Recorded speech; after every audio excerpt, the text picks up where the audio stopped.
The most dominant performance of the series for the Heat, embarrassing Boston. The 26-point win was the largest by an 8 seed in NBA playoff history. But facing elimination in Game 4, the Celtics turned it around, using a huge second half to avoid the sweep. The 17-point margin was the largest win by a road team down 3-0 in postseason history. And they kept it going back home in Boston in Game 5 with the Celtics leading wire to wire to send the series back to Miami for a Game 6 with a 110-97 win. The Celtics had 4 players score over 20 points in that game. And in Game 6, trailing by 1 with 3 seconds left, Derek White's putback helps the Celtics win. It was their 5th win while facing elimination in these playoffs, their most in a single postseason in franchise history. Now, with the win, the Celtics become the 4th team in NBA history to force a Game 7 after trailing 3-0 and the first to get Game 7 at home. This is familiar territory for both teams. Same fate as the 04 Yankees at the hands of Boston. Sports Center. Let's go. This is Sports Center.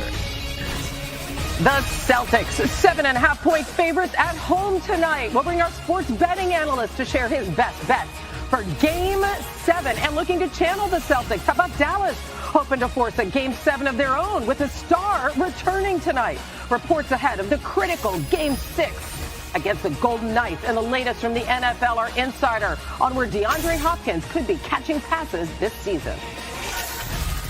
This will be a dogfight.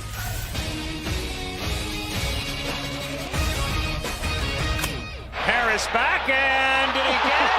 And shakes his head and says, not on my turf. We begin with Game 7. Boston, Miami. Here's how we got here. Celtics and Heat a win away from the finals against the Nuggets. In the opener, Miami trailed early. Miami has the experience of coming back and pushing back. Remember, they faced an elimination game already once this year in the play-in round where they were down in the last 3 minutes of the game and they rallied back and won. My bottom line here is, Jay, if this is a close game in the fourth quarter, buckle up. Well, I'm looking forward to a great game tonight. Brian Windhorst with the very latest from Boston. Thank you so much. Let's go over to Hannah Storm now. Thanks, Jay. I want to pick that up with Tim Legler, NBA analyst, about not having this be a close game down the stretch, because that would not necessarily be good for the Celtics at all. So let's focus first on Jimmy Butler. We know that he missed 12 shots in the paint in Game 6. He had a spectacular final 2 minutes of that game. What needs to happen tonight for the Heat, specifically from Butler? Yeah, Hannah, I think this needs to be one of those nights when Jimmy Butler tries to get his offense going early in the game. We know we expect him to play well. They're going to need him to play well, but particularly early. Because you're talking about an environment, right, that's going to be rocking. It's going to be loud. They're waiting to get into the game. So if Jimmy Butler takes a feel-it-out approach, and some other guys that he's playing with do not make shots at the beginning of the game, and you find yourselves down double digits early, now you see what could potentially happen. Boston gets a lot of confidence. Will play, but it kind of covered up the fact that the Celtics really struggled in their clutch time offense yet again. This has been an Achilles heel for them, Jay, on and off throughout the postseason. They did not make a basket from the 5-minute mark until that Derek White tip in. And that is something to keep in mind tonight if this gets to be a close game in the fourth quarter. We saw this happen early in this series. Miami outplayed Boston in Boston at the end of clutch games, and Miami was in the middle of outplaying them again at the end of Game 6 before that incredible finish. So that is a factor. The Celtics have got to have a better late-game offensive strategy coming into Game 7 tonight. They have really liked making things very difficult for themselves in these games. All right, now let's go to Miami. How do you see Miami responding after losing that Game 6 at the buzzer the way they did? Yeah, obviously a devastating blow. I will just point out that last year in a similar situation, the Celtics go down to Miami in Game 5 to put the Heat to the brink of elimination in a game where Jimmy Butler did not look good because he was a little bit dealing with a knee injury. They come back to Boston a year ago. Butler scores 47 points, 17 in the fourth quarter of what I consider an iconic game. They have it within them to rebound. Obviously, the Celtics are the favorite, and with good reason. They have the momentum. They are playing. Sure, the Heat get shots and don't turn the ball over to allow that crowd to be a huge factor in the first half. If you're the Heat and Eric Spoelstra, you're just saying, let's be within striking distance with 6 minutes to go. Keep it a one-possession game, and they feel like they've got the guy that can decide matters. and their defense can put pressure on Boston shooters if you are within striking distance. Philadelphia was not able to do that in a Game 7. Miami must be in that position to let the pressure sink in on the home team. And you got to figure that's priority number one for the Celtics. Don't let Jimmy Butler get comfortable. Don't give him any of those mid-range jumpers. On the other side, you referenced the Celtics three-point shooting just a minute ago.